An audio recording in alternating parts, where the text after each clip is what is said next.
नमस्कार, मी राजेंद्र दाभाडे बीड शहरामध्ये महावितरण कंपनीमध्ये मीटर रिडिंगचं काम करतो.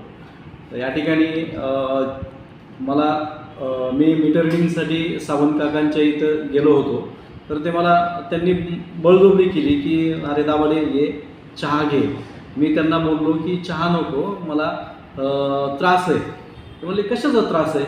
अरे म्हणलं मला असं मुळ्यात म्हणजे सांगण्यासारखी ही गोष्ट नाही आहे, परंतु मी त्यांना सांगितलं एक काका मावशी असल्यासारखं. त्यांना म्हणलं मला मुळ्यात झालं आहे, म्हणजे काहीतरी गोल प्रकारचं कोमो वगैरे आलेले आहेत.